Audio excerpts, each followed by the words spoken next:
Assalomu alaykum hurmatli televizor ko'ruvchilar. Uyg'ur televiziyasining kundalik xabarlarini ko'rishga bilan qarshi olamiz. Xitoy doiralari chet el muxbirlarini saxt sahna bilan aldab kelmoqda. Xitoyning atalmış 26 turlik tadbiri Tayvanning tanqidiga uchradi. Farzandlaridan ayrilgan onalarning ko'zlaridan yosh qo'rimadi. Kitobning hayotimizdagi ahamiyati. Tövəndə ixtilaf xəbərlərimizdən təfsili məzmunlarını bolsun. Erkin Asiya Radyosu xəbərdə Xitay dairələrinin 3 milyondan artıq Uyğur və başqa musulman xalqını lagerlarga qamağanlığı, Şərq Türkistanı üstü uçuq türməyə aylandırışı xalqarada qolğul qozğandan keyin xalqaralıq cəmaət fikrinin besimi uçurğan Xitay hökuməti ötən ilin axırlarından başlap bir qancha növbət chet el ziyorat öməklərinin Şərq Türkistanda ziyorat və təkşürüşdə buluşuğa yol qoyğan. Amma bu öməklər asasən Xitayning xalqara sahnasidagi ittifoqdaş dövlətlərdən təşkillanğan olub, ularni asosliqi oldin tayyorlagan saxta bir qism kasbiy tarbiyalash o'rinlari və bir qism masjidlarni ziyorat qilishga o'rlashtirganligi ma'lum. Erkin Asiya Radyosu'nun ziyaretini qabul qilgan o'zining lager ichi va sirtidagi kashmishlar haqida ma'lumot berayotgan lager shohidi Zumrat Davud ilgari Xitoy hukumatining Uyg'urlarning diniy erkinlikdan bahramand bo'lib yashayotganligini ko'rsatish uchun o'z mahallasi, ya'ni Urumchi iqtisodiy texnik taraqqiyot rayonidagi Ko'kterak masjidini chet el ziyorat o'miki ko'rsatib, saxta maydon hozirlaganlik jarayonini anglatgan.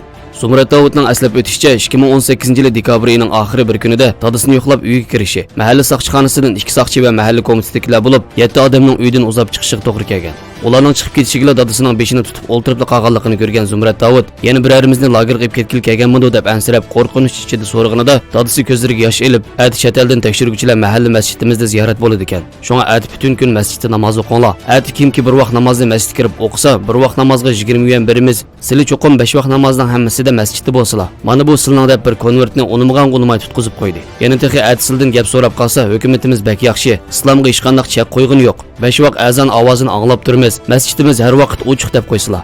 Ati sapning oldida saqilib ola, sapning keynida saqil yo'qlar o'ltirsin deb chiqib ketdi deb yig'lab ketgan dedi. Dadasi gap qilolmay hasratli ko'zlariga yosh elib, qo'lidagi konvertni uningga uzatgan. Konvert ichiga 100 yuan silingan bo'lib, xo'rliqda qolgan bu oti bola majburiy namoz o'qish uchun berilgan harom pulni yo tashib etishni yo sadiq qilishni bilmay intayin beharom bo'lgan. Ko'kterak masjidi 1994-yili mahalladagi ommaning pul chiqarishi bilan Davud Abdurahmon hojimning qiynatisi, danglik xoniqa ustasi Zunun Oquni taklif qilib soldirgan bo'lib, Urumchidagi cho'ng masjidlardan biri sanaladi. Bir yildan ortiq taqab qo'yilgan Ko'kterak masjidi doiralar shu qatim chet el ziyoratchilarga sahna hozirlash uchun boshqadan tozalab, mahalladagi jamoatni uyma-uy kirib namozni masjidda o'qish uchun buyruq tushirgan va Ko'kterak masjidida bir vaqt namoz o'qisa 20 yuan hisoblash puli tarqatgan ekan.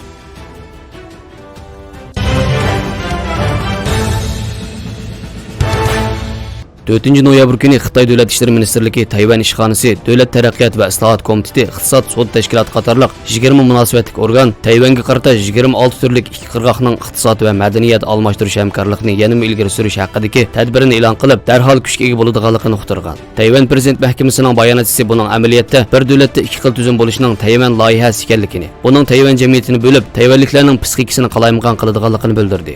Hong Kongda davolg'ish yuz berayotgan jiddiy vaziyatda Xitoyning Tayvanga qarata bunday bir tadbirni yo'l qo'yishining nima maqsadi borligi va qanday unum hosil qiladiganligi diqqat tortdi.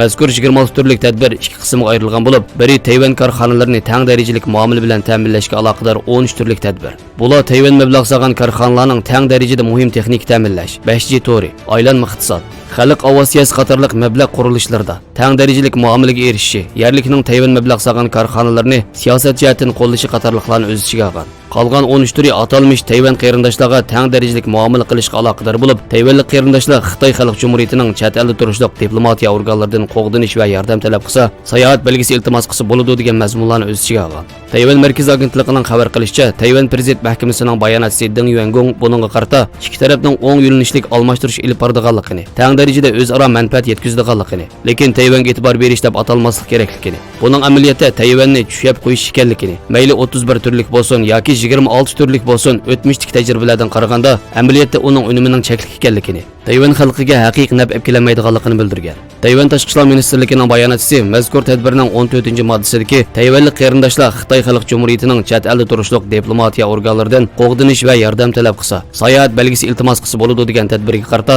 Junxamingo Tayvan bo'lsa egilik huquq bir davlat. Davlatning fuqarolariga konsullik huquq yurgizishining Xitoy bilan aloqasi yo'q. Xitoy hukumatining vakolatan bajarib berishga ehtiyojli emas, havolimi qilmaydi deb qattiq raddiya bergan.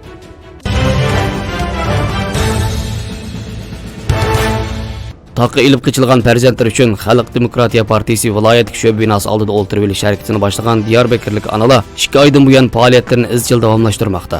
Shundaqla qatnashgan oila soni 55 ga yetdi. Diyarbakırda Hajira Akar ana o'g'li Mehmet Akarning taqqa ilib qichilishida Xalq Demokratiyasi Partiyasining vositalik rol o'ynaganligini ilgari surib, partiyaning viloyatlik sho'ba binosi oldida 22 avgustda o'ltirib olish harakatini boshlagan edi. O'g'lini terrorning qurboni qilib etmaslik uchun boshlagan o'ltirib olish harakatining unumini ko'rmagan Hajar Akar ana qat'iy irodasi natijasida 24 avgustda o'g'li bilan didorlashgan edi. Hajara onaning o'g'li uchun qilgan ko'rishi uningga o'xshash azoblarni boshdan kechirgan, qalbiy farzand hasratida puchulangan boshqa onalarga ulgu bo'lgan edi.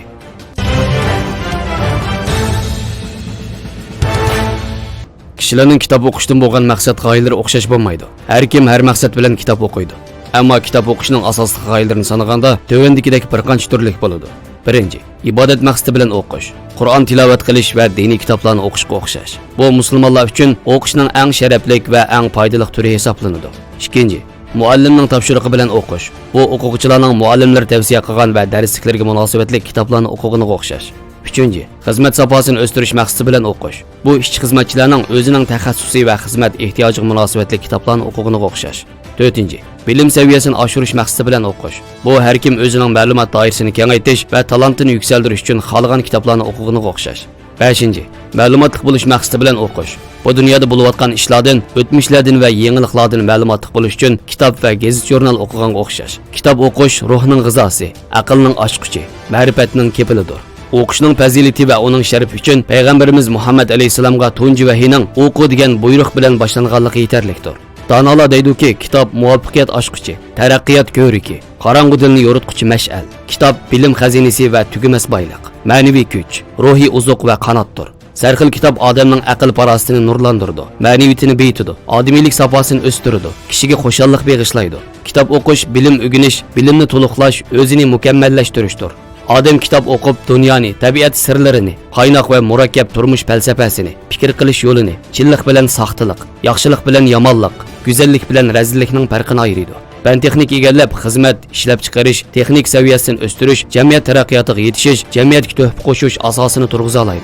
Kitob o'qib bilimni mustahkamlagan va kuchaytganlar hayot yo'lida kundan kunga ko'klay oladi. Bugungi madaniyat ajdodlarimizning avlodlar qoldirgan bilim va tajribalarining javhari. Uni egallash uchun kitob o'qish kerak. Kitob kishi qalbini aynan ko'rsatib beradigan aynak.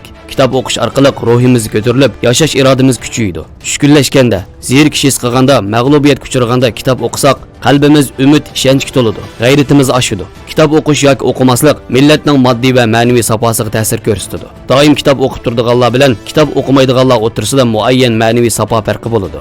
Kitob o'qiganlarning aql buluqi ichiladi. Kitob o'qimaydiganlarning tafakkuri qatmal, fikri teyiz, chechilang'u turaqsiz bo'ladi. O'zining yetarsizligini bayqayolmaydi. Kitob o'qimaslik odamning psixik qurilmasiga ta'sir ko'rsatadi. Kitob o'qish qizg'inligi yuqori odamda ilg'or psixik omillar bo'ladi. Kitob o'qimaydiganlar ko'p nisbatni egallaydigan millatning psixik qurilmasida nachar omillar, nadonlik, qaloqlik, xurofotlik, bekinmichilik, qashshoqlik, do'ramchilik, shuhratparastlik eg'ir bo'ladi. Xabarlarimizni ko'rganlarga rahmat. Ko'rishguncha omon bo'linglar. Hayırlı hoş, Allah emanet.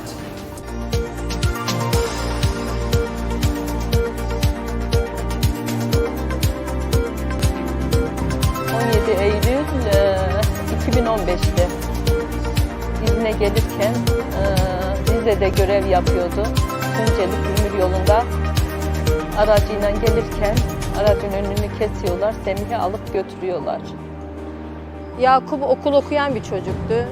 Lise 2'ydi. Okuluna bir hafta kala HDP tarafından dağa gönderildi. 19